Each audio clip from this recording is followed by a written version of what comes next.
I don't know if you heard, but this morning a trailer dropped for Ant-Man and the Wasp: Quantumania. The movie has very quietly snuck up on us. It's only 4 months out. I believe, what's the release date of Ant-Man Quantumania, Taylor? I think it's February 17th. I think. Correct me if I'm wrong on that. But they dropped the first trailer for it. And they didn't do what a lot of movies will do. They didn't put out a trailer to the trailer first. They didn't release a 30-second tease or something like that. They just came right out and dropped a first trailer. And I will tell you this. I'm probably a bigger fan of Ant-Man in the MCU than most people are. Like, I adore the first Ant-Man. What Peyton Reed did with that movie is incredible. I didn't like Ant-Man 2 as much, but I still quite enjoyed it a lot. I'm a little bit nervous about Ant-Man 3 because you don't have Michael Pena. You don't have Michael Pena in it this time. How do you do Ant-Man without Michael Pena? What are you talking about? But so I'm a little bit nervous about that. Also, you're bringing Kang, and how is that all going to work? Well, they dropped the first trailer today, and I will say this. For a first trailer that isn't meant to give you much, isn't meant to give you the full, like what the overall, what the story is or anything, got first trailer. It's a very intriguing first trailer. I'd be lying to you if I told you I loved it.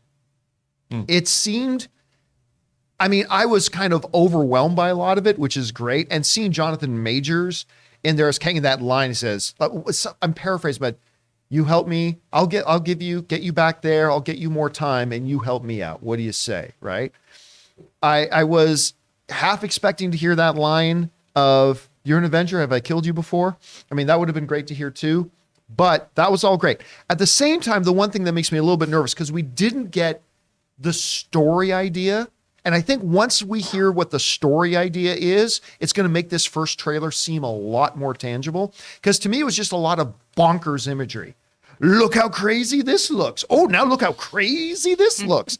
And I think maybe once we move into trailer 2 and we get a sense of the story, then that first trailer, I think, is going to be even better.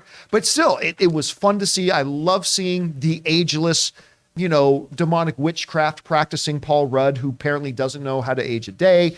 I love seeing him in there again.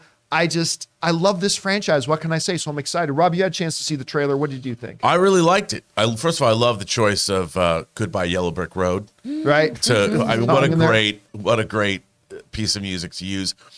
I love the whole opening with Cassie creating, I made a communications device, which I thought was terrific. And now we know where the Kang's army from the Kang Dynasty, the upcoming Avengers Kang Dynasty is coming from.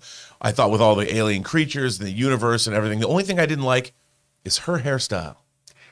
I don't quite understand. Evangeline Lilly. It's pretty comic accurate, though. I know. Actually, that's the first. It's very comic accurate. It is very comic accurate. Which is one of the reasons why I like them adapting things. Because all due respect to my good Canadian kid, Evangeline Lilly. I didn't. She just looks a little matronly, which is fine, I guess, It's better than the Bob. Yeah, maybe. By the way, can somebody explain to me? All I know is it's a third Hot Toy figure I need. Oh, yeah. But can somebody tell me how Michelle Pfeiffer just continues to get more attractive? Well, her and Paul Rudd hang out at the same salon. Somebody explain that to me. They're the ones who are just, bathing in the blood of unicorns together. Yeah, apparently. But I did like this when they land and all these people come up to them, the design of the characters and everything, I thought was very, very, very, very cool. There's a lot of really interesting sci-fi concepts here that I think are. And by the way, was it just me? But when you saw the army of Kang, wasn't that like really reminiscent of like Attack of the Clones? Like when you see the clone armies coming out. Still, they dropped shortly afterwards. They dropped the first poster. Okay, I like the trailer. Kind of a little bit bonkers for me. I'm sure it'll get better. The poster's fantastic. I love this poster. That looks incredible. Anyway, Chris, you had a chance to see the trailer, the poster. What stood out to you? Well, I mean, the poster, first of all, is just such a good nod to the comics too, right? Yeah. Because we usually have a very blue-faced with the markings Kang. And I love that it's lighting. Maybe as the movie goes on, we see very, very blue Kang, but I like how this is going. It's a good interpretation. Kind of the same thing we saw with Gore, right? Of like, we could make him look like the Twi'lek, or we could just do this interpretation of it. I'm excited about this trailer. The beginning of it seems like the fun kind of rom-commy romp that we usually get with Ant-Man and the Wasp. Paul Rudd is adorable and can do no wrong. He's America's sweetheart, and I love him. I'm pumped about it, and I'm really excited to explore the Chronopolis more. I think that's going to be really, really cool. I'm really excited to talk to you about that more when we do Weekly Hero, because that's what I want to deep dive into, is that fun time realm. Oh. Elu, you are apparently a fan of Ant-Man. Did you have the chance to see the trailer? What did you think about it? I haven't yet. I'm going to have to do a live reaction so everyone can see me just spontaneously combust.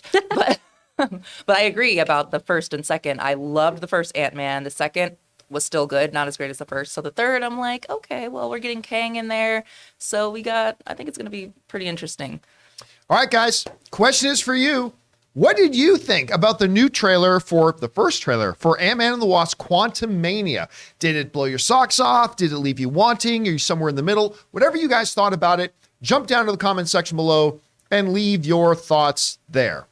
Guys, we want to take a second to thank a sponsor of today's episode, True Classic. This brand new sponsor has the absolute best fitting t-shirts that a man can buy. Finding the right t-shirt with a little bit of a dad bod is incredibly frustrating. Most t-shirts are either way too tight on your gut or look way too big and boxy. You're not in high school anymore, and it's time to upgrade. True Classic has already helped over 2 million men finally get a better fit at an affordable price. And the John Campea Show viewers and listeners get access to the best deal they offer. For a limited time only, get 25% off using the code CAMPEA at trueclassic.com. Look, you and I both know that almost all of men's t-shirts are designed to look good on skinny models with six-packs. But let's be honest, that's not most of us. True Classic tees taper off towards the bottom, but they fit tighter around the chest and shoulders. It's time to highlight your best attributes with a t-shirt that you can always confidently throw on. Like most of you guys, ever since college, I've always struggled to find proper fitting t-shirts that are comfortable. Well, True Classic, from the moment I put on the shirt they sent me, solves it. And True Classic doesn't just stop at tees. From polos and workout shirts with the same flattering fit. Upgrade your wardrobe with True Classic. Get 25% off at trueclassic.com with the promo code CAMPEA. Free shipping included on purchases over $100. 100% risk-free guarantee with a 30-day refund policy. Stay classy with True Classic. Your dad bod will thank you.